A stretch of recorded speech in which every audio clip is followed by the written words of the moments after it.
Welcome back to Academy MSI, where the LCS Arena plays host to the greatest Academy talent North America has to offer. I am Julian Pastry Time Card, joined by the big-brained prophet himself, Alberto Crumbs Rengifo. That's right, Pastry. There is string holding my big head up right now. You may not see it, but it is that heavy. Yesterday, Echo Fox picked up the series victory in a back-and-forth grudge match that certainly went the distance. Yes, Yasui was popping off by playing the Assassins. You see him right there on the Silas, but it was the Akali and the Kassadin that got to really shine. When it came out to the team fights, look at him. 1v4 in the backline, one hit away from the Braum passive, still finds a way to flash in and get those kills. You don't see guys playing that confidently every day. Certainly had a great game. This Kassadin game, especially to round things out, was a highlight reel all series long and picked up a well-deserved player of this series because, I mean, again, his individual play and the team fighting just looked so good. However, before we get into tonight's match, let's check out the updated playoff bracket. Today's quarterfinal is between Counterlogic Gaming and Team Liquid Academy, where the winner will advance to the next week's semifinal, where Cloud9 and TSM Academy are waiting. But do remember that as a higher seed, Cloud9 does get to choose their opponent, so it's a pretty big advantage to let everybody else play the games out and then decide who you want to go up against. Certainly is, and with the stakes all laid out, let's take a look at the starting rosters. On the blue side, it's Team Liquid Academy. In the top lane, Jenkins. In the jungle, Mike Young. In mid, Insanity, bot Shoryu, support Matt, and their coach, Artress. And selecting the red side, it's CLG Academy. In your top lane, you've got Fallen Bandit. In the jungle, it's Wiggly. Mid lane, Tuesday. Bottom lane, Otto. Support is Colin, and your coach, Exogen. And really, the story for Counterlogic Gaming Academy this split has changed up because they were willing to break up the band when this split started. That's right. The once longest running Academy squad introduced Colin and Moon to the team, but bringing back Wiggly in to the lineup for game one today. And Otto actually recruited Colin after working with him during the Scouting Grounds process. So if you want to have a shot at making it big, Scouting Grounds is actually a pretty good place to go. And these team members have actually had the opportunity to play in the LCS. They've moved up and down, so now they return to the Academy Finals, hopefully powered up with a bit of experience. I have to think so as the first team on their path to another finals is Team Liquid Academy, who have had just a roller coaster of a split, Crumbs. Yeah, 2 weeks where they essentially just stayed at the same place. You don't want to see it. Some games you have Mike Young chain ganking, just free farming that LP in the top lane, in the mid lane, wherever he wants to go. But other times, they can't quite get the ball rolling. There they are, waving at us. And there's Matt, the guy I want to talk about. He's had some games where his thresh is just popping off, allowing that support role to really come through and shine. At the end of the day, though, TLA did barely squeak into playoffs, rattled off 6 straight wins, followed by 6 straight losses, followed by 4 straight wins, and then losing their last game as even Artress stepped in as interim head coach for the team in week 7. So it has been wild for this team that looked so strong last split, but did change quite a lot, as you mentioned, with some former LCS veterans moving into the team and some shuffling happening. So certainly for Team Liquid Academy, the strength is there, but still quite unknown, whereas CLG, I feel like, have been a bit more solid throughout the split. That's a bit of a struggle with the Academy teams. You know you have the raw talent. It's how can you mold these guys to be consistent day in and day out, because they're on these teams because you've seen their potential. You know where they can go. So I do love seeing guys like Matt, these veteran players that have had the opportunity, and they are essentially the pillars of the team, telling these other younger fellas, hey, you got to keep your gameplay consistent. And when you come to your ganks, when you do your vision, it's all about having that set of checklist things that you need to do inside a match to keep yourself winning every match. Experience certainly has been important, but let's jump into draft here for our first game. TLA on the blue side, CLG over on the red. Rai going to be the first ban here from Team Liquid, and that will be followed by Silas from CLG. I do really like that Rise, man. He's been pretty strong as of late. We've seen him in the LCS, we've seen him in other regions. The guy is a very powerful flex pick, and best of all, he actually scales and sets up your gank so easily, so absolutely love seeing him away. Jace in a somewhat similar spot, I would think. Another powerful flex pick that will be taken away. And CLG, showing the respect you alluded to there, Crumbs, will ban away the Thresh. Yeah, you know, sometimes you've got games where your players are just not capable of dodging hooks, and you just say, throw the ban away. I think that's really one of the benefits of the 5-ban system. You can just target individual players while still keeping your game plan intact when it comes to making sure that they don't get the picks that you don't want to see against your team.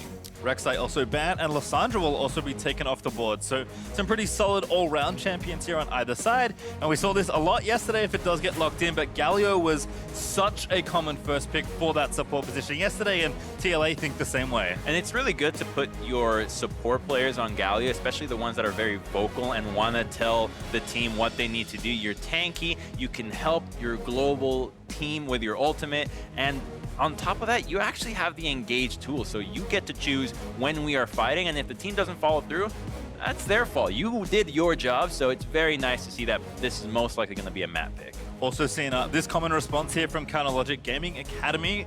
Zaya and Rakan have been a very popular duo to lock in when Galio is around. In fact, Lost played it 4 games in a row yesterday alongside Phil in their best of 5. The only game we didn't play it when they got Galio first pick support. So we've seen a lot of these kind of bot lanes as Kai'Sa will get locked in as well. And the Zaya right now is especially strong with the Rakan. I think on her own, she's not that great, but when you put that lovers duo, I think they've gotten through their differences. They're right back to getting together, because there was a time where it was all about Kalista Rakan, and I don't know if Zaya was okay with that. Probably not, as there's the Kai'Sa we mentioned, and one more lock-in to come for TLA. Jenkins has had his cannon taken away a ton of games in a row, but we'll get it here. They'll take it just before the next phase of bans. Okay, so Team Liquid Academy right now has already committed to a pretty AP-heavy lineup, and so these last 2 picks are gonna most likely be heavy physical damage coming in from the jungle. The Rek'Sai would have been a really good companion to everything that's going on so far, but this looks like a Nocturne would be really strong too.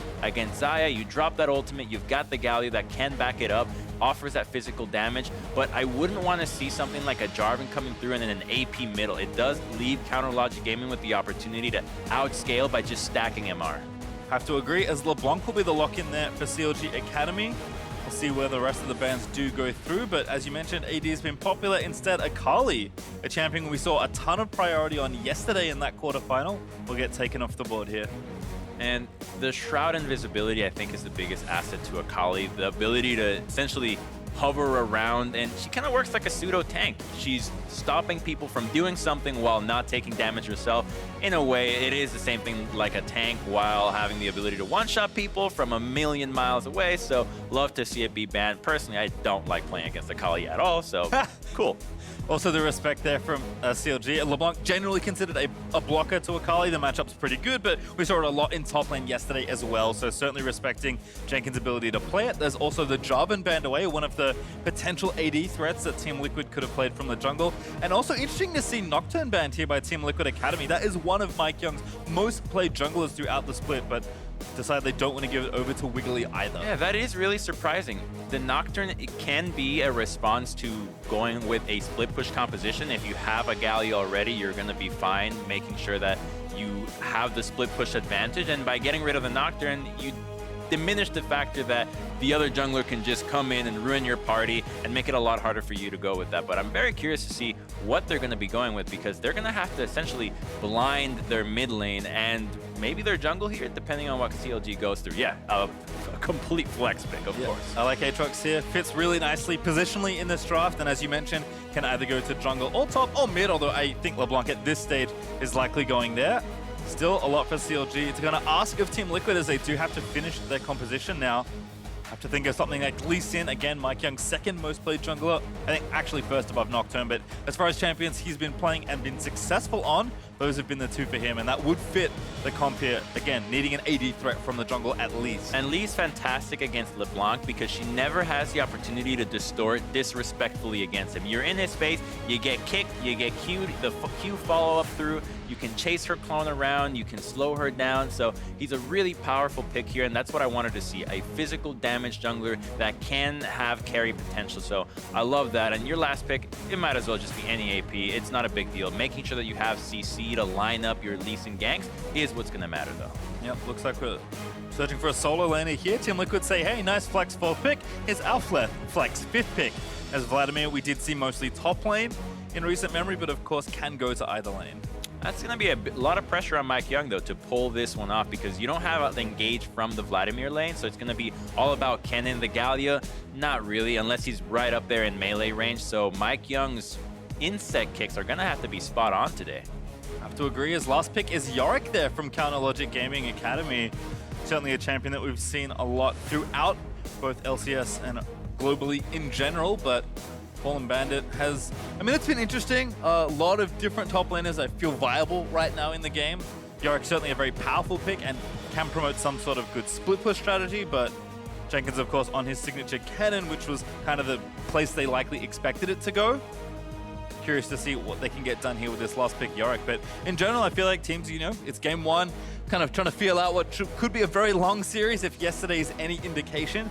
Just kind of sticking to picks they know and sticking to comfort for now. Yeah, and you test what each player and each team is coming off from the get-go. You can see that TL is going with a more team fight-oriented pick, and I think that when you just give away the Gallia right away, it's so hard to beat him in a team fight, so you might as well stick to the split push, which is why the LeBlanc is such a good pick early on, making sure that if she gets ahead mid lane, which she should have pressure over the Vladimir early on, she can roam to the top side, start getting the Yorick ahead, and the sooner that Yorick can beat Kennen in a 1v1, the sooner that CLG Academy has a really good shot at this game. Yep, certainly looks like they'll be trying to play through those side lanes. Also, it is Aatrox's jungle, of course, with that last pick Yorick, which is, I think, its most common position, although it does see play in quite a number of lanes still. But Wiggly here starting for CLG Academy.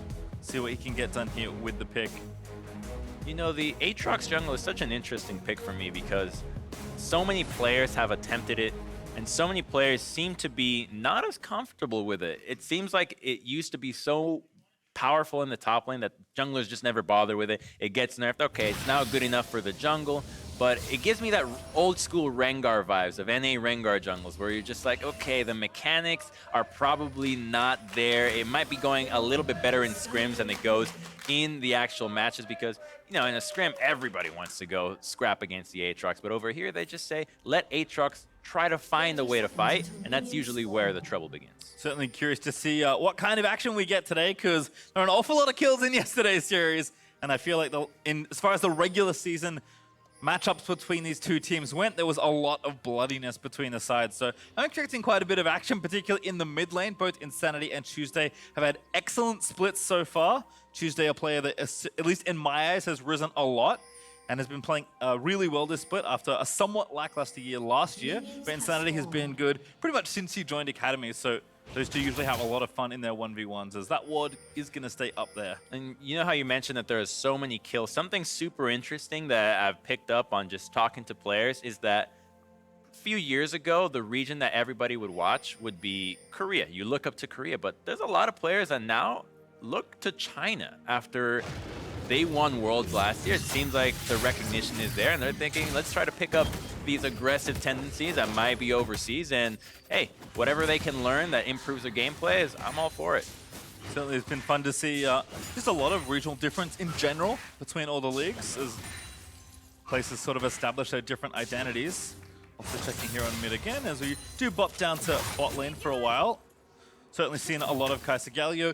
Generally, Galio lanes in the 2v2 don't tend to be super aggressive. Yes, if you can get a taunt, it's nice, but for the most part, you're just trying to get whatever farm you can without falling too far behind. And I believe that both junglers started without a leash, which would mean that nobody really knows where they began. So there's a lot of question marks going around here as to who is going to be ganked. And the first jungler to really show, I think, will be a good indication as to what the jungle route is going to be, and everybody else can play a little bit more aggressively. And we just see now that Wiggly showed with the red buff in the bottom scuttle and Lee Sin in the top one. And everyone now knows where the junglers are. Yep, Scuttle will go down. Mike Young checks in on mid just briefly, but now going to go back over to the Raptor camp. We also saw someone used by Corlin in bot lane, but it's heal, not ignite. So Matt hitting a wrong end of that trade will still be okay. Is Wiggly going to try and steal some of this away? Does get one Raptor, does get the knockup, but the smite is true for Mike Young as he takes the big Raptor. He's still one level down, and that's the difference between the camps that they both chose to take. The red buff and Raptors and Scuttle versus the Romp, Blue, Scuttle, and a little bit of the small chickens. Mike Young now going to start that red, so make sure he takes his major buffs early on in the jungle as Wiggly will retreat back to the blue and make sure that's finished up as well. So, an early exchange Looking decent there for Mike Young as Jenkins and Fallen Bandit already off to the races. Yarok looking pretty good so far as the early lane goes, although it is pushing into Jenkins right now as Mike Young fancies to go down here in bot lane. Matt channeling the taunt, Colin gets away. Auto though not so lucky, forced to use the cleanse and the flash there. But now they'll turn it back around onto Matt. Here's Wiggly just on the back edge of your screen, and that's first blood. Auto just takes him out. Wow, it looks like he just was so greedy for it, thinking that, okay, I get the taunt, everything's gonna be fine. Mike Young's gonna follow with the Q, but the cleanse was so clean out of Auto. And, you know, I think a big part of this play was the way that the junglers scouted each other first, because you know that Mike Young is here, so they're already far. They're ditching this off, and I think that this is still fine at this point, but the flash was just a good outplay out of Auto, to be honest. I think if the Q connects, you got that play, but unfortunately, CLG was spot on. They really knew what they were doing with that. Feels like one stray feather just clipped Matt for enough of his health bar. I mean, Galio, he seems like kind of a tanky champion, but really not that tanky from the support role. It's the taunt that makes you tanky. It's a cool thing about the design, right? It's like your defensive tool is simultaneously your offensive tool, so there's a lot of thought behind when it's a good time to use it, and it was really very telegraphed. Yeah, I mean, he already flashed it in, so yeah. That's kind of it from that point. As first blood will get picked up there by Auto. Jenkins now with the wave pushing back away, but Fallen Bandit can just wait to pick up some CS here as this wave will be collected nicely. In fact, if Jenkins grabs all of these, it does seem like Fallen Bandit will still be ahead a few CS. So we'll see if maybe Mike Young wants to take a visit up there as he is currently invading Wiggly's red side jungle. Does get some vision down there onto the Krugs, but as he can see, most of that camp is now gone. So it's a pretty good time to invade. You've got your Vladimir pushed up and the Kennen, but the LeBlanc can unfortunately still collapse a lot faster than the Vladimir just because she can hop over the wall. So it would look good to invade and fight for the Raptors, but unfortunately the LeBlanc risk is too high. So instead, they're going to be looking for a tower dive here against the Yorick, which might prove to be greedy. You want to get that stun out of Jenkins before you actually commit to this. You can see Jenkins taking a little bit of damage there from the ghouls, so Mike Young gonna have to be patient. Now we'll go, but the cannon wave already gonna aggro. Looking for the stun, do find it there. Nice start by Fallen Bandit, but he flashes out of the way, and Jenkins takes almost one too many tower shots, barely able to flash out of there. Boy, that was really close, and Mike Young never even found the angle to hit that Q right away. I think Fallen Bandit played that really well with the little, what do you call that, little basket, stay in the basket. I like the basket. Also, I misspoke. Jenkins only lightning rushed out, so does still have his flash for the next set of plays. Fallen Bandit did use his, but now with some Merc Treads up for Fallen Bandit and the Seekers now there for Jenkins as Fallen Bandit did TP back to top lane. Feels like he's even safer from the next potential dive, but not too surprised to see Mike Young going top. He does visit that lane quite often in their regular season games, but Wiggly does take advantage by grabbing the Raptors on the other side. And I think that he wants to go top because you just blew that flash, and with Matt not having his own flash down, it's going to be really hard to lock down the Xayah Rakan. So this is realistically the only lane Mike Young can go to. You're not going to do anything against Vladimir and LeBlanc. You're better off killing. So here we go. That's a level 6 York. Fallen Bandit 6 though does pop the ulti. That's too much damage over the cage. Not enough to keep him safe, although he will dance around for a little while longer. Jenkins commits the flash, misses the Q, and Fallen Bandit, he's actually still alive. The next Q connects, the lightning rush goes, needs the W, but Fallen Bandit, he's gonna keep fighting. Jenkins barely able to take him down, but he almost made it work. That was so true. He stayed just farming the minions while watching Kennen do all the work, but that was a great timing out of Mike Young, knowing that Kennen was gonna hit 6, that Yorick needed to push the wave back up in order to re-stabilize that lane. So I love the fact that you blow the flash and then you commit to ganking the lane again. And I think this is what we were talking about in the pregame, where Mike Young loves these chain ganks. Certainly does, and is responsible for a lot of the snowballs here as Matt taking another big chunk of damage there from that feather pullback. Luckily for him, did not get rooted in place, so will be a little bit safer for now, as Fallen Bandit will have to walk back to the lane. Jenkins also didn't use his TP last time he went for the visit, so he can either walk back or TP back now, and after that gank, feeling pretty good about his 1v1 matchup. I'm really curious to see what Wiggly starts doing here, because he's had a lot of opportunity around the map, but there's a gank on bottom. Auto again gonna get knocked up here. The taunt lands this time. No sums left. Auto is gonna be dead as Matt collects a revenge kill, but Wiggly's gonna come down. Colin, oh, he does die. That W did so much damage, and Wiggly's triple knockup is far too late to save them. Does flash in, tries to get the next knockup, but cannot find the sweet spot. Well, the question was answered, what Wiggly's gonna do. He's just going to go down there and be a little bit too late. And Mike Young, because he spent so much time top lane getting some of that CS, was able to still hit 6, even though Wiggly was just power farming. And the kick, I think, is what really allowed them to secure that kill, because the cleanse was still up from auto. So let's take another look at how this plays out. You've got Matt in the brush with a pink ward there. Just a nice little face check. He doesn't know that the Lee Sin is going to be there, so he never even had time to think about the cleanse. So this is a much better gank than the first time around. And now you've got 2 winning lanes out of TL with a Vladimir that's going to outscale LeBlanc. Yeah, and you said kind of tough to pin them down, but they weren't 6 yet there for the duo of CLG Academy. So gank successful there for Mike Young. That will mean that CLG have time on this Drake, so we'll be able to pick up this first one for themselves as they do take down the Cloud Drake. But Mike Young kind of getting the ball rolling. 3 assists already, 100% kill participation through these first 9 minutes. 3 assists and I believe 4 ganks too. Well, we have not seen any ganks out of Wiggly yet. And the attention that CLG needs to put on this map is just going to be towards the top side. Your Yorick is going to have to be that win condition. And it seems like Mike Young has taken that Q instead, because he's back to top lane. Yep. Ult not back up just yet for the Lee Sin. Insanity also here in top lane. So Fallen Bandit, no flash. Does put the cage up for the cannon ulti. Going to try and lock him in place. Hemo Plague down. And that's an easy kill for TLA. And the tower shot doesn't even take him down. That's such a good roam from Team Liquid. LeBlanc only gets to shove 1 wave, and instead of being able to roam to the bottom and set up a gank, she's choosing to recall. And I think the reason why, Wiggly's not there. Had Wiggly been in the mid lane at the same time, you can rotate everybody to the bottom lane and still get something out of that gank in the top side. But CLG just has nothing to answer because they were not prepared for that. Bought some shoes though for Tuesday, so perhaps they'll be a bit faster to the next roam, but at least happy to take the recall. And I'm going to tip the CS back towards his favor. Auto and call in. Still pushing down here in the bot lane, but as you can see, every time Matt steps up, now it's in their head. The jungle must be here, and we can see the Mike Young's all the way on the top side. In fact, now they know as Wiggly going to face check. Mike Young, though, will miss that Q as Wiggly dashes out of the way.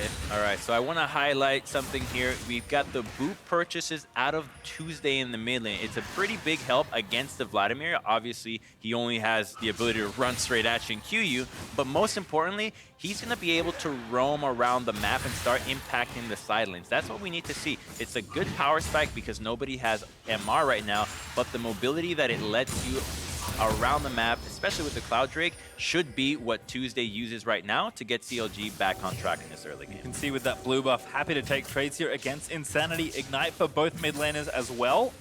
The Tuesday certainly knowing that with that purchase can look for some pressure. They've got to get through the Vladimir first. Tuesday back on, but no chain latching. It looks like Wiggly just clears vision in the Herald. But this Ocean Drake, I think, is a pretty big point of contest. With a split-pushing Yorick, he needs that mana, he needs everything he can. It does let him stay in the side lanes a lot longer, and I really want to see some assertiveness out of CLG. They're going to secure the scuttle, and what do they do with this? Because they are getting surrounded. Yeah, you can see Mike Young, Matt, and Troy all there. Hemo Plague starts it off. Wiggly's already forced to burn the ulti. Matt with a taunt, though, does flash in, but that World Ender does not burn off in time. Thankfully for him, didn't actually resurrect, so he'll stay low health, but Wiggly at least escapes with his life. That's just a big alpha move out of Matt, just saying, you know what, I know we're not going to kill you, but I'm just going to give it away. Well, it does give them the Rift Herald though, so the early vision scouted out by Wiggly will now be undone, and the objective should go over to TLA. But that Ocean Drake you mentioned now coming up in 2 minutes. Pretty safe for them to take, although Tuesday and Fallen Bandit going to try and force them off here. Jenkins also wrapping around, has his ulti ready to go. Not too sure they want to take this 2v3. Mike Young finds Tuesday, but Tuesday distorts off to safety. Now Wiggly's here to try and turn it back around. I think they just want to steal the Herald if they can. Wiggly looking in. Does he have his smite? He does. Someone's going to try and grab the Herald, but Mike Young already low. There's the stun down. Mike Young dies to Tuesday, but they get the counter kill as Tuesday able to grab the double kill. Matt's ulti too late to try and find a knock-up. And now Fallen Bandit again getting aggressive. He's calling with the quickness and the recombo to get the knock-up too after the charm. And CLG, they turn the play around. They pull their players up, and they just need to collect these last few kills if they can. Blast Plant gets inside Insanity off to safety, and Matt lives as well, but they did get them off the objective. And that is exactly what CLG needs around this time. Look at Tuesday. He now has a bounty of 550 on himself. He's ahead in CS. He's got 4 stacks of the Dark Seal. Wow. Let's take another look at how this play went down. So I want to look at what Mike Young is doing, because he finds the connect onto Tuesday and actually uses Smite right away. So no longer can they go back to finishing that Herald.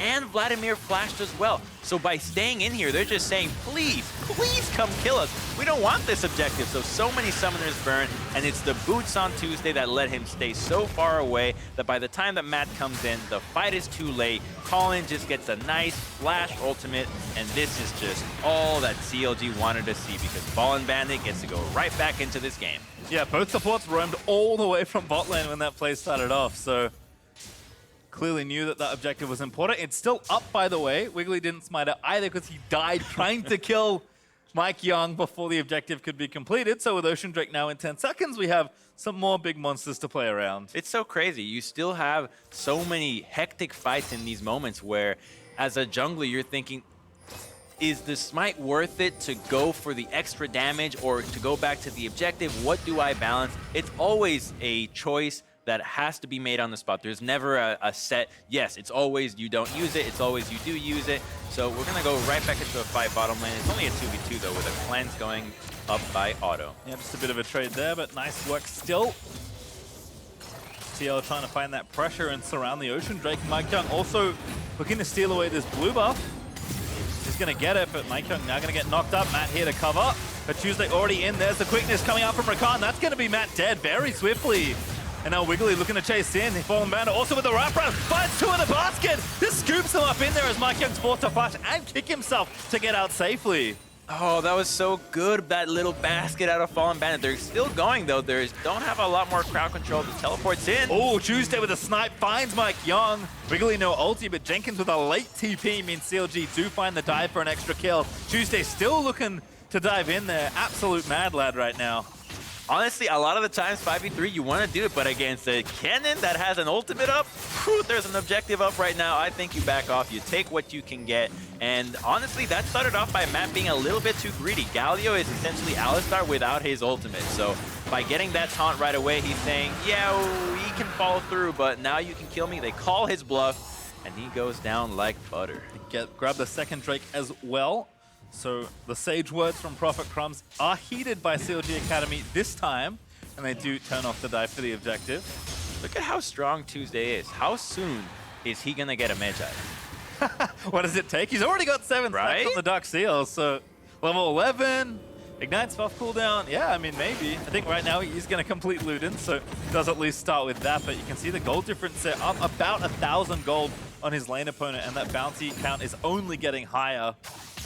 I mean, it's a bit of a disrespect move, but there's not a lot of immediate CC on this team that can pop you off right away. Galio channel is pretty obvious. Kennen, when he stuns you, you know it's coming. And Lee Sin has to get in range of you. So if he's feeling super confident, this item would work. However, always playing it safe when you have a lead is never a bad choice. So I would never criticize someone for not going Magi. But you want him to go Magi. Yeah, I want him to go Magi. I want to see it. I want him to be the POG of this one.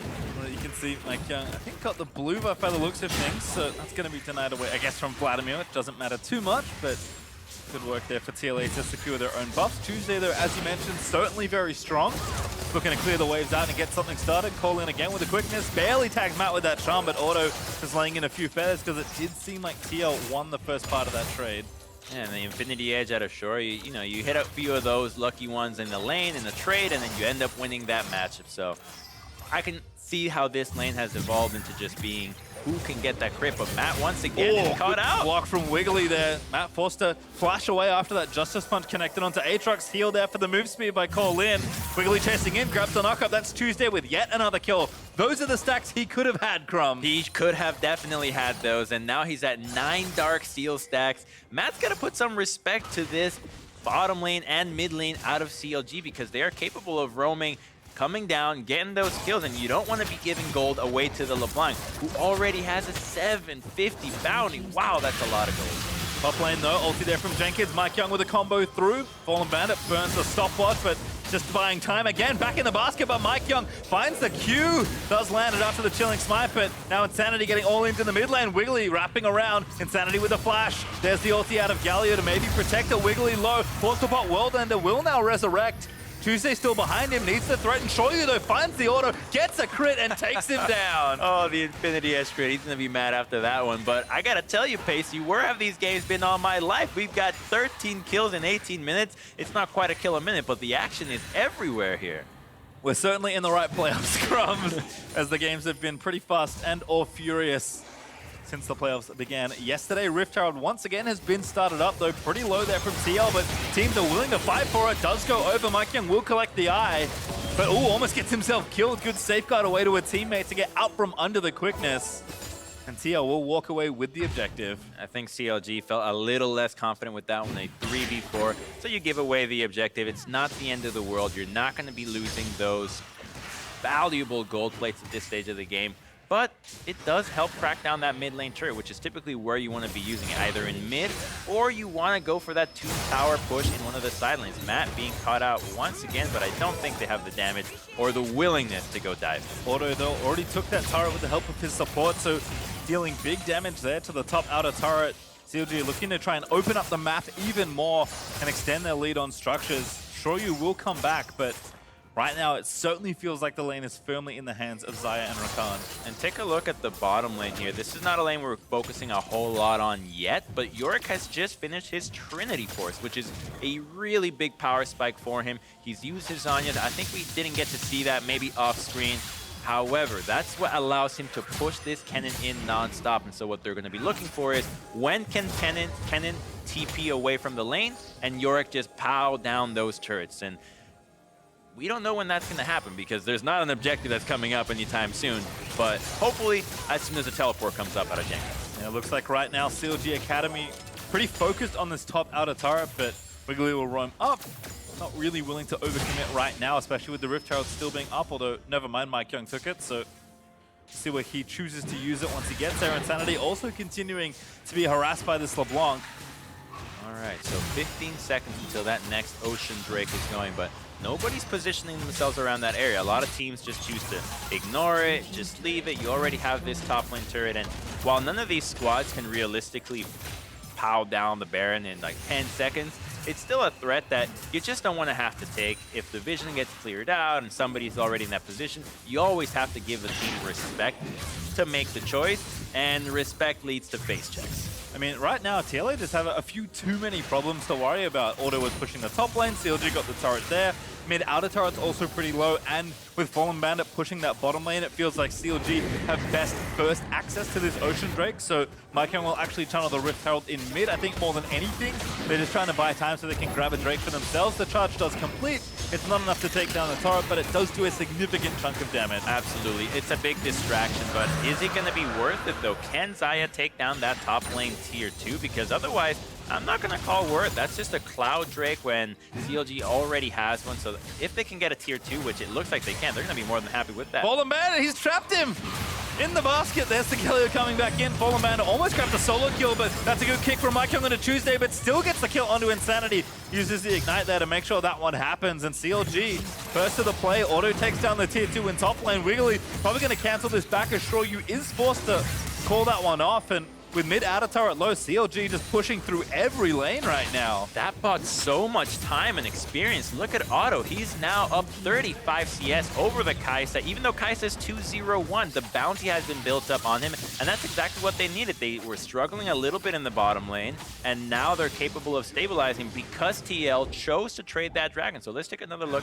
at what went down. So he has vision. You're not respecting him. What? You saw him. You saw him there. Well, a little too late for that one. As you can see, Tuesday moves in, Ignite goes down, and easy cleanup there for CLG. I swear that's how I feel in my solo queue games. I ward for my laners, and they just ignore what I've done.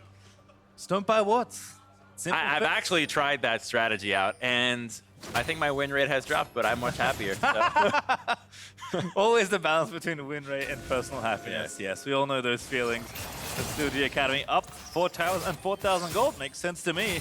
All right, so we got another nice little power spike here out of the LeBlanc. I'm going to highlight it there on your screen. That Morello Namicon. No Madrize, but that's still right. pretty good. 10 stacks. You've already maxed one out. You don't have to level it up, but you do level up the ability to reduce that healing, which is going to mean that she has so much priority over this Vladimir from now on. And I'm very curious to see what CLG does with it, because if you put Tuesday in this lane, there's no objective here, so all he can really do is roam to the bottom side / get control of the Baron. But this is not a Baron taking team, so CLG, you're going to have to go for some tower dives, some picks, and some serious vision denial. Yeah, I think holding on to Fallen Bandits, slowly building momentum there in the bot lane. Also has the has the Jarome's Fist alongside that Trinity Force, so is pretty heavily pushing down there and just forcing Jenkins to stay in the lane. As you mentioned earlier, Crumbs, Cannon really wants to TP out of this lane or roam out of this lane and affect a team fight. For a champion that is so lane dominant, it's very strange to see that the Cannon philosophy is use my early game power to get a lead in my lane and then use my lead to go affect team fights. But if you can never leave your lane because the Yorick's in it, really difficult for Jenkins, to make something happen. It's one of the things that the champion has that is kind of what makes him so unique, where you can bully some of the strongest laners early on, but other than that, you're gonna have to figure out how you can snowball that lead. And I personally do enjoy that element where you feel like you have a ticking time bomb in your pick, where it's like, I have to do something with what I can achieve right now, and if I don't, then I may end up being a liability. Unfortunately, Kennen is never a liability. I don't know why I say unfortunately there, but it's all about what angles can he find into the team fight. And the hard part is he can't set himself up because he has the teleport, so it's up to his team to put the wards down for him that he can then use. So it's a bit of a back and forth between, hey Matt, hey Mike Young, I need you to ward for me, and then corral the enemy into a position where my teleport is effective. Unfortunately for TLA, they're the team that's currently being contained. 0 turrets to 4 means that CLG, who are pushing pretty much every single lane right now, are just forcing TLA closer and closer back towards their nexus, which is not the spot you want to be at. Yeah, and with that ward being taken down, I gotta inform you, TLA has 0 wards on the map. Literally 0 vision on here, and that is not good. I know we just advised people to maybe give up their warding solo queue, but that is not true here. They can hear me? No, they can't. Matt looking for something, finds a taunt, good cleanse there from Otto. Chains there from Wiggly will mean they disengage. Jenkins trying to get into the fight. They will force the ulti out of Zion. Jenkins flashes in, but a good knock-up there from Colin to make sure the cannon disengages. And now Tuesday joining in, and Fallen Bandit left to his own devices in bot lane. TLA missed the mark, and CLG grabbed the turret. Super forced out of TL. I think that CLG saw it coming. They're going back up to LeBlanc again, though, so they shouldn't. That was an oopsie. Get shut down there, Viceroy. Yeah, that initial play looked really good out of CLG, being able to dodge away from everything, but now they get a kick, get the tie. He doesn't get the wall ender. They're going to go for Baron. Beautiful CC chain there by Team Liquid. And as you said, Baron is wide open, so all of a sudden, Wiggly face checks the wrong thing. Tuesday overextends on a play with the Yorick, giving them free structures.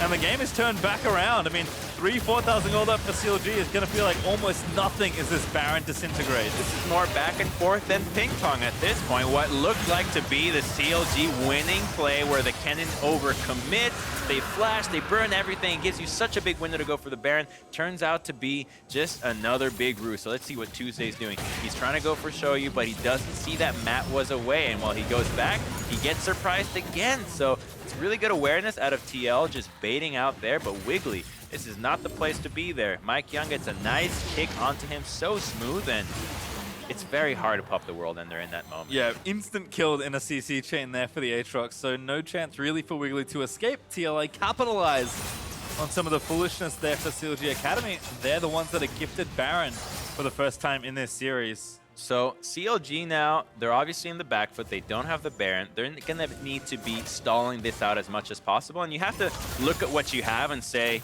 what am I willing to give up without losing the game? So this mid lane turret, I'm probably willing to give it up. If TL shows up with a few more members, yeah, we back off. We know that top lane, we're going to give that up. Vladimir's already pushing.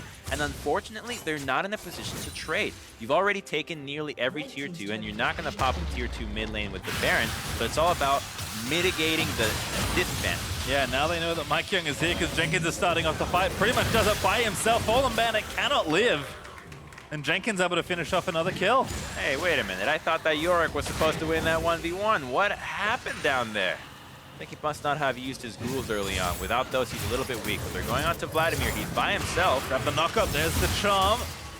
No follow-up knock-up there from the Battle Dance. Here's Galio. Wiggly still chasing in, but that's just going to turn it back around. Well done to already pop. Does move back and get a knock-up there, but Insanity flashes forward. Gets the kill onto the Rakan. TLA all of a sudden exploding in this game. This is CLG being aggressive when it's not their time, it's not their turn. So now they're going to be paying dearly for it. Looks like they're going to be losing the tier 2 into the bottom lane with Kennen and Lee Sin, and tier 2 into the mid lane, which probably will end up being the tier 2 top again because Galio has established vision all over and they do get to rotate back and forth. So CLG is now finally saying, what can we prevent from losing here? It looks like only the bottom inhibitor, but the turrets outside are making this a really big Baron power play of almost 7k now. Yeah, they have lost so much. Just as a reminder, when that Baron started here for TLA, they had 0 turrets taken. Now they have 7. Jesus. Right, like you're supposed to play defensive at this point. It's like you're playing football, right? They switch the teams and you have to know it's time to defend, but they're still trying to go score some touchdowns. It's the other way, guys. Certainly tough for the defensive side. As CLG Academy, one mishap around the Baron and the game turns back around. Very reminiscent of their earlier regular season victory versus TLA where they pretty much snuck a Baron and turned the game back around. But TLA with a almost maximum punish, I'd say, from just CLG's few mistakes. And it felt like the plan was going so well, but plan's out the window now, Crumbs. It really was. Now they have very small advantages. LeBlanc lost her bounty. Now the Kaisa is super strong with a Hex Drinker, so she no longer can be popped. So it's only Fallen Bandit that is going to be the saving grace. And when I say saving grace, it's the guy that can put pressure on the map. It's the guy that can push out and start generating some advantages for this squad. And even though the Baron's already out, TL still feels like they have the Baron. They're pressing forward as if they did. I mean, I talked about how TLA had no room to really play with before, and now that they've opened 7 turrets off the map, they're the ones that are looking to contain CLG. There's an inhibitor in bottom lane that they can look to threaten, so Fallen Bandit is basically a full-time employee of that lane, just trying to keep the minions off the inhibitor. CLG just has to kind of wait and see. Ocean Drake up in a minute, Baron back up in 2. TLA the ones in full control after that Baron power play. I'm super bummed out that we don't get to see the Cat Yorick skin right now. I agree. It's a great skin. When it creates a little mound of like 7 cats around each other, just trapping you. It's like waking up in bed every day. Like, ah, oh, cat, get off my face. That's how the enemy feels when you throw cats at them. All right, so TL grouped all in the bottom lane. 5 people here. They're not going to get anything out of that taunt. They're just buying some time. This is not the right approach unless you're trying to tower dive. So Matt will have to use his flash aggressively, but I would still like to see them come up with a creative way to get Jenkins to flash or teleport behind them. This next dragon, unlikely to be contested by CLG. But if you can just use that opportunity, you know that you're doing this objective, set up a sneaky ward somewhere, and then you wait for that next Baron because it's 1 minute away. That's when you want to see Jenkins TP behind CLG and get a good ultimate. Yeah, it's going to be tough for CLG to face check around the Baron pit, so using what time they have right now, Wiggly with the sweeper ticking around him. They'll try and grab as much vision as they can before they'll be likely forced to reset and fight for this next Baron. Insanity also just looked down. I feel like a moment ago he was an item behind. Now he has a Death Cap and a Banshee's Veil to go alongside that Proto Belt. So a tremendous amount of work was put in by that Baron. All that global gold just going straight to the pockets of TL. And unfortunately, the Yorick, the guy that can apply pressure, is so far away from anything that TL really cares about, aka their Nexus and their base turrets, that they have bought so much time. Now the 1v1 is happening again, and here he comes trying to turn. Yeah, again, Mike Young down. Good flash from Fallen Bandit, but Jenkins still going to chase. One more stun lands. Yorick gets kicked. Mike Young with a Q, and that's a kill. He's just so weak right now. He's not capable of taking these guys down. Not even Jenkins on his own, because he can just run away. And so Wiggly's back again, just farming. And this gives TL more opportunity to go set up the Baron. Lee Sin is going to be heading up. And with the jungler being bottom, it's a pretty easy cue to say, just go start it. Who's going to go steal it? So they're going straight to the Baron, and Wiggly is going to not make it. It's kind of interesting because both teams know that the junglers were previously bottom lane, but as you mentioned, Wiggly certainly will be later to this objective. So CLG kind of have to fight their way out of this, if nothing else. Mike Young still getting zoned off, so Tuesday's going to dip in and try and find something, but the rest of TL arrive. CLG trying to close the trap around. Jenkins going to zone off Tuesday. Insanity gets chunked a little bit low, but he's Vladimir, so he'll be fine as Chemo Plague pops. That's pretty nice out of CLG. You get the Vladimir ultimate. I would have liked to see TL be so aggressive here and just use Matt's flash to maybe go on Tuesday or just try to take this fight 4v5. They do play it safe. I think they know that they will win these fights, these team fights anyway, so there's no need to rush this situation. After that big Baron play, I think they know if they get another one, they could probably end the game off that. Yeah, it feels like both teams sort of feeling the same way. CLG, though, going to try and take the easier of the objectives right now and look to take this Ocean Drake off the map. Mike Young not in range for at least a steal, and Shoryu with 4 items. Matching that Xayah, also quite strong. CLGA though, grab the Baron auto, wrong position, forced to burn the ulti. It does get him out from under the Lee Sin cube, and now Jenkins gonna jump in after he flash call in. Will be forfeit, no, barely lives from the assault out of Team Liquid, but Mike Young still chasing, looking to make another highlight play. And there's Jenkins, will take him down. I think a stray shuriken just clipped him, and now Auto gonna get flash kicked back towards Jenkins. He's got no cooldowns left, so he's gonna have to fight his way out of there. He almost grabs a kill, but he will die to Shoryu at the end of it, and TLA storm into the base of CLG Academy and look to take at least this inhibitor. They're gonna definitely be getting this in hit. Shoryu's got a GA. CLG has no way of engaging onto this. Are they gonna move for 2? Yep, that's a teleport straight onto the minion. And CLG, they're nowhere to be found when it comes to defending this. This is a pretty big advantage out of TL. Yeah, Tuesday distorted in. He tried to chunk out Shoryu, but he's got GA, so Kai'Sa not feeling too unhappy about the whole situation. Second inhib for CLG, still down auto for 20 seconds, so probably enough time for TLA to rush that Baron once more. They can, but they should also know that it's a good chance to CLG bait, except the bait only works if you got the vision there, guys. You got to clear that first. And you can see plenty of vision there for CLG. Oh, come on, pop that plant. There we go, does grab it. Sees Tuesday. There's Matt with the sweeper turning around. We'll try and take out this control ward. Wiggly here though, Matt, again, a relatively squishy target. Gonna get chained up, Justice punches out to safety. Wiggly with the smite. Oh, Mike Young, they found him on a ward. Recalling a little bit haplessly. Does get ignited. Tuesday with enough gap closes to likely take him down. Wiggly's just gonna close it off. So we talked about Baron, now TLA's jungle is dead for 50 seconds. They have to rush this. There's no other way. 2 inhibs down is a check position. They need to take this Baron and take a fight if possible.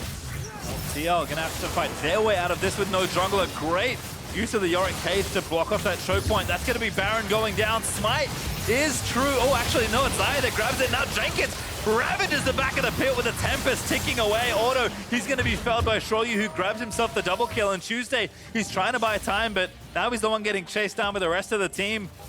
He gets spotted by the W, so now Tuesday just has to turn tail and run, but TLA looking to try and take down even more. Tuesday gonna get ignited by Insanity. Proto but popped, Q lands. They're gonna charge up the E, and Insanity just grabs kind of a solo kill at the back end of it all. I didn't want that Baron anyways. Apparently didn't need it, because CLG got it, and then instantly 3 or 4 of them died. All right, well, the Baron is going to help them defend this basin, but TL is looking to try to maybe end this. It doesn't seem like they can. Seems strong enough to at least try and force a fight here. It's 2v4 right now for Wiggly and Call-In. It's the Baron minions that they have to be aware of. Oh, Insanity, so much healing there off this Vladimir. Redemption down, Call-In again, gets the quickness off, but the Nexus turret's gonna look to fall down. They grab one, they're gonna look for a second. The second falls down, the Nexus exposed there as TLA. We're gonna try and steal the first game out from CLG, but Wiggly with a massive set of knockups, auto respawns just in time to save the Nexus. Shoryu will escape, but his GA did get popped. TL cannot end the game on that push. They do get two Nexus turrets, but that was still really close to actually being able to end that game. I think a little more decisiveness out of TL might have been able to actually seal the deal on that. So really good play out of them. And let's take another look at that Baron as to how this went down. So I know that they went onto the engage and Fallen Bandit. So a little bit of an early cage.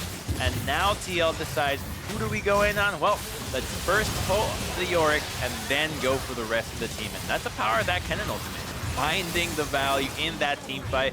what better place to do it inside the Baron Pit, which is probably the exact same diameter than the Kennen ultimate. I have to think so, as Tuesday tried some heroics here, but wanted to pick up Jenkins, just couldn't find it. Ends up going down 1v1 to Insanity off the back end of the sequence, and CLG Academy, for how much control they had in this game, for the lead they built, almost 5,000 gold before that Baron tipped the balance, and now still trying to fight TL and their super minions out of their base. So I want to draw attention. Wait a minute. Tuesday, yeah, tried to go in, and that's just a quick cannon ulti there. Tuesday does get the pick as Aatrox's able to finish it off now. Matt low. CLG finds a double. Wiggly able to grab that.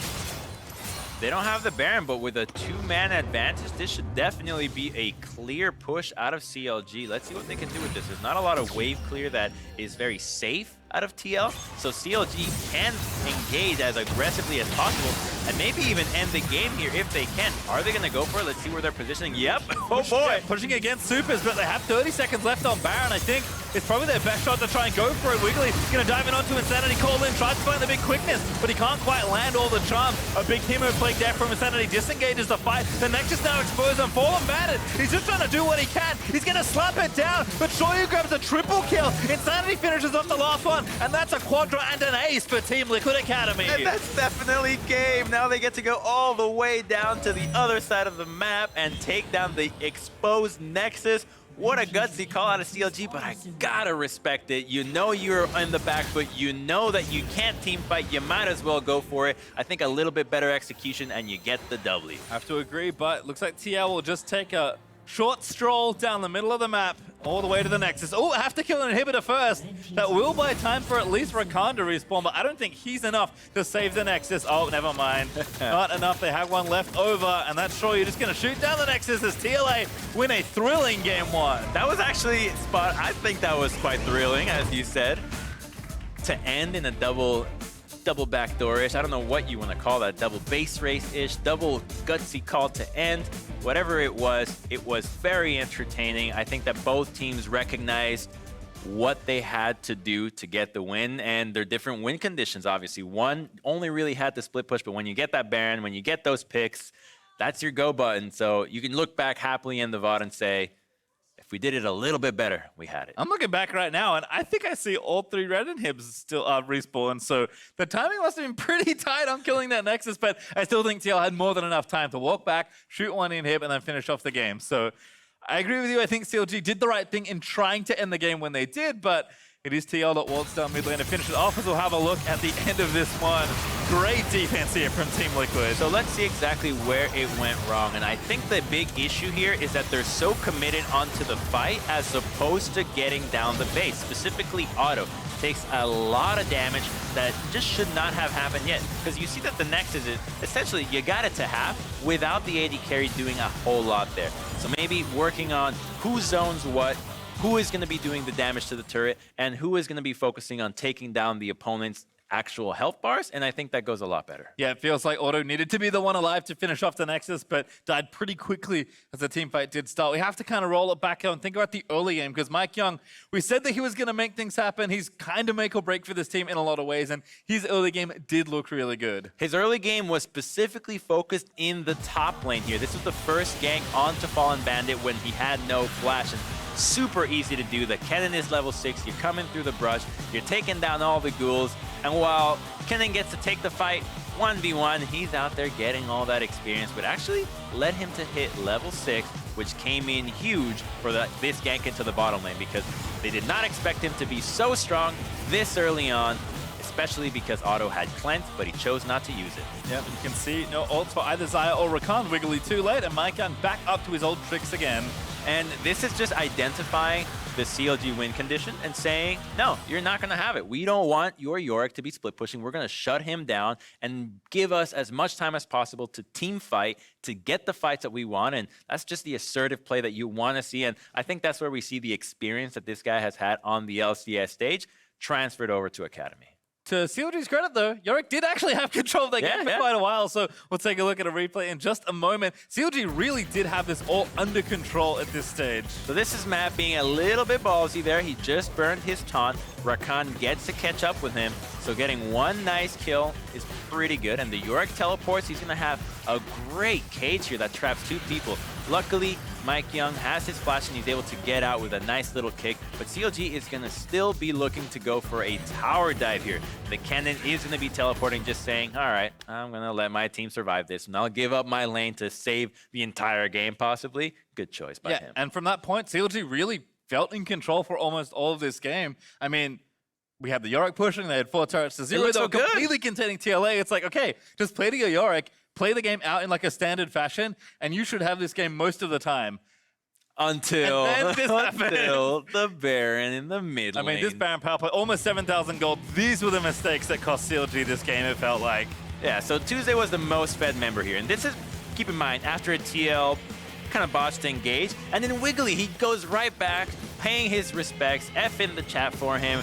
LeBlanc ends up giving his life, and so does the Aatrox, which then leads to a very free Baron, which gave, what was it, 7 turrets and like 7,500 gold to the side of Team LCKR. I didn't even know they had that much money to give away. Yeah, I mean, yeah, it was around that. They almost got an inhibitor. They broke down just about every structure they could get their hands on, and CLG were like, oh, what happened? We had the game still in that control, but TLA do a good job. We are headed for a break, but when we come back, it's game 2 of CLGA versus TLA. Don't go anywhere.